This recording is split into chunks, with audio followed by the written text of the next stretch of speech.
Welcome back to the Afterlife Among Us. In our last few deep dives, we really went down the rabbit hole, didn't we? We talked about modern hell, all those crazy ripple effects our choices have. We even explored those do-over time loop theories, Yeah. all those chances to get things right. Yeah, some wild concepts for sure. But today, I think we're wrestling with a question that's maybe a little darker, a little more unsettling. What happens when those second chances, those loops, don't actually lead to the redemption we're hoping for? What if we keep messing up, making the same mistakes over and over again? It's a tough one. I mean, the article we're looking at today, When Repeated Loops Fail, really pushes back on that simple idea that more chances equals a better outcome. Right. And to really illustrate that, the source uses a pretty powerful example: losing someone we love. Heavy stuff. Yeah. I mean, no matter how many times we replay that scenario in our heads, even if we could go back in time, that person's still gone. It's irreversible. Exactly. And that's a key point here. There's this idea of irreversibility. Some actions, some losses, well, they just change reality permanently. It's like no matter how many retries you get, those fixed points remain. They can't be undone. And that's where it gets really, well, heavy, right? I mean, messing up a presentation, sure, you can tell yourself, next time I'll nail it. But when you're facing a consequence that you absolutely can't change, no matter how many loops you might experience, that's a different beast entirely. It makes you think about regret in a whole new way. Like, if we really believe in second chances, are we less likely to own up to the consequences of what we do right now? Do we kind of tell ourselves, oh, I can always fix it later? And in doing that, maybe we diminish the weight of the choices we make in this moment. So it's not just about whether we actually get those do-overs, but how the belief that we might have those do-overs affects how we're living our lives right now. Absolutely. And that's where this When Repeated Loops Fail piece gets really interesting. It argues that being aware of these potential loops, these potential second chances, might actually trap us in this cycle of, well, inaction. Hold on. You're saying the very thing that could offer us redemption, the idea of infinite chances, might actually be what's stopping us from changing in the first place. It's a paradox, right? But think about it. If, deep down, we believe there's always another shot at getting things right, why bother putting in the real effort now? We might put off those tough decisions, avoid those uncomfortable confrontations with ourselves, because we assume there's always a reset button. Okay, yeah. I'm starting to see how this ties into that whole modern hell concept we talked about a while back. Bingo. Remember we talked about how the real torture of a modern hell wouldn't be fire and brimstone. It would be the mental and emotional anguish, the stuff we create for ourselves. So imagine being stuck in a loop, bumping up against the same moral or emotional challenge over and over, and failing each time. Yeah, it wouldn't just be like, oh, setback. It'd be this soul-crushing cycle, this existential fatigue, like walking into the same wall repeatedly, knowing it's there, but somehow not being able to stop. Exactly. And that feeling of being powerless, of being trapped by our own repetitive failures, that could become its own kind of torture. So if we are caught in these loops, failing again and again, even though we have the chance to change, does When Repeated Loops Fail offer us any hope, any way out? To be honest, When Repeated Loops Fail doesn't sugarcoat things. It acknowledges that sometimes, even with second chances, things can still go wrong. Yeah. And that can be hard to accept, especially when we're all hoping for these, these satisfying redemption stories. Yeah. It's almost like the universe or whatever's running the show just doesn't care about our struggles. Like we're putting in all this effort to learn from our mistakes, but we still end up with the same result. It's kind of bleak. Right.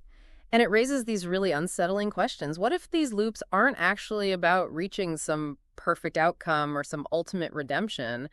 What if the system itself, this modern hell we're talking about, what if it's just broken? Like playing a video game with a busted controller. You keep hitting the buttons, trying to jump or dodge, but nothing happens. You just feel totally powerless. Perfect analogy.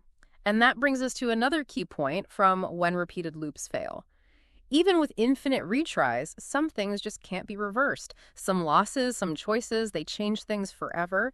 No amount of looping can undo those actions or bring back what's gone. So even if we had unlimited do-overs, there would still be consequences we couldn't escape.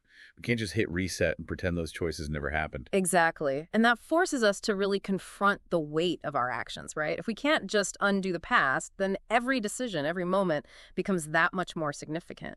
There's a real seriousness to our choices, even the little ones, because we know the effects can ripple out way beyond this one loop we're in. Makes you wonder if the point of these loops isn't about erasing our mistakes, but more about learning to live with them. Maybe it's about figuring out how to weave those permanent consequences into our own stories, finding meaning and growth, even when things are messed up.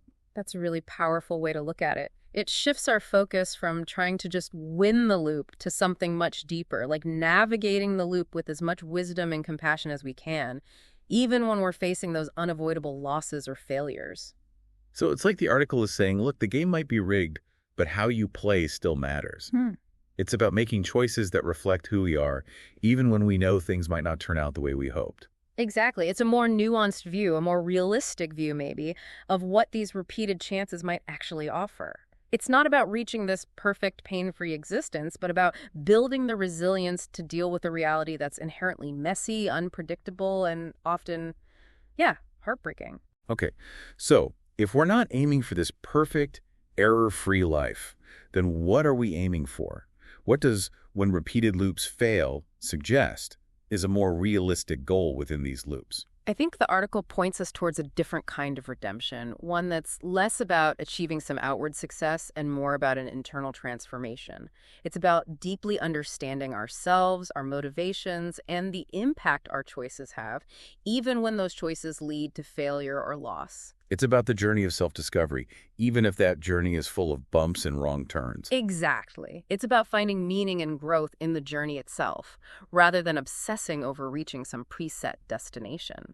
It's about becoming more compassionate, more aware of ourselves, more equipped to handle the complexities of life, loop after loop, even when we stumble. Okay, now I see how this connects to the idea of time loop redemption we discussed before. Remember how we talked about how even in a repeating cycle of challenges, there's still room for creating moments of beauty, connection, and, personal fulfillment. Right. Those moments become these little sanctuaries, these little sparks of light in the midst of repeated failures and irreversible losses. And in those moments, we find the strength to keep going, to keep striving for growth, even when things seem bleak. But that brings up another question. When repeated loops fail, also talks about how sometimes, no matter how many chances we get, the outcome is still bleak. It's like, what if the game really is rigged? What if, no matter how hard we try, we're just running flawed code? It's a valid concern, and that's where the simulation punishment comes in. Remember that article? If our lives are part of some bigger simulation, is a happy ending even guaranteed? Or are we, like you said, just running broken code, doomed to experience a certain amount of suffering and disappointment, no matter how many loops we go through? Whoa, now we're getting into some deep existential territory. But I think it's worth wrestling with, especially if we're trying to understand this whole modern hell idea. Yeah. It challenges that comforting but maybe naive idea that everything happens for a reason. Maybe there isn't some grand plan, some ultimate purpose to all of our suffering. Maybe, like, when repeated loops fail, suggests, we just have to learn to live with that uncertainty, to create our own meaning and purpose even without those guarantees. It's like we're saying, okay, maybe there's no clear way out of this modern hell, but we can still find ways to make it more bearable, more meaningful, more aligned with who we are, even if we never completely escape. Absolutely. It's about finding those moments of grace, those little flickers of light, even in the darkness, and using them to fuel our journey, loop after loop. So when repeated loops fail, doesn't give us a simple solution, a guaranteed path to redemption, what does it leave us with? What's the takeaway for someone listening who's grappling with these ideas of second chances, irreversible mistakes, and the possibility that things might not turn out perfectly? Well, I think the article encourages a kind of radical acceptance. It's about recognizing that even with repeated opportunities, we might not reach some ideal state of perfection or complete happiness. Some things will stay broken, some losses will always hurt, and some loops might end in failure no matter how hard we try. So it's not about denying the bad stuff or pretending that everything will magically work out in the end. Not at all.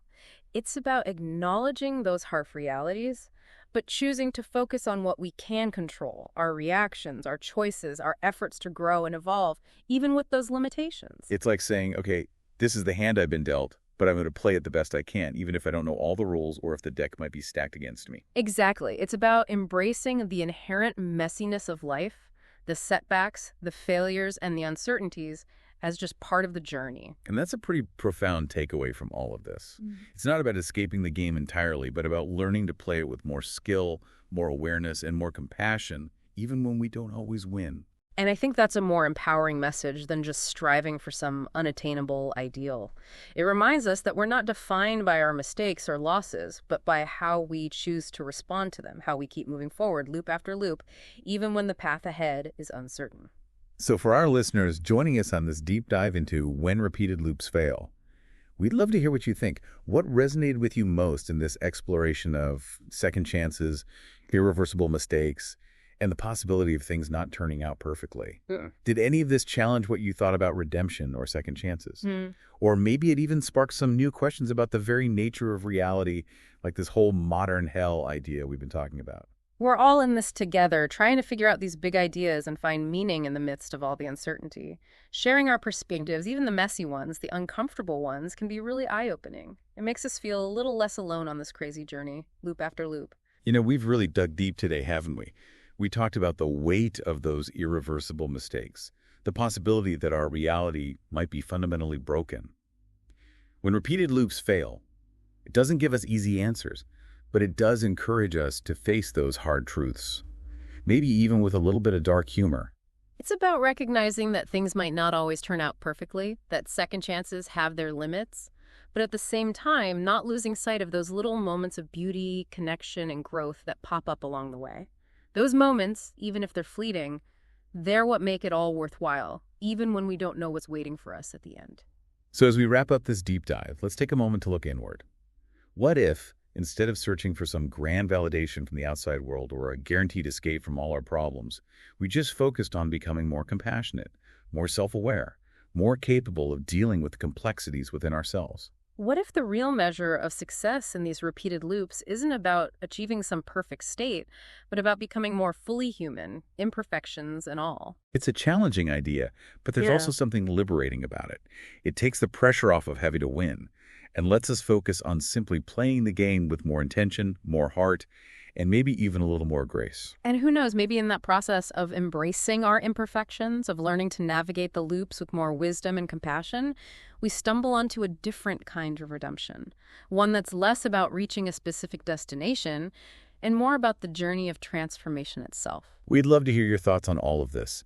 Share your insights, your questions, your own experiences with repeated loops, and those times you just couldn't seem to get it right. Leave us a comment down below. And, hey, don't forget to subscribe for more deep dives into the mysteries of the afterlife among us.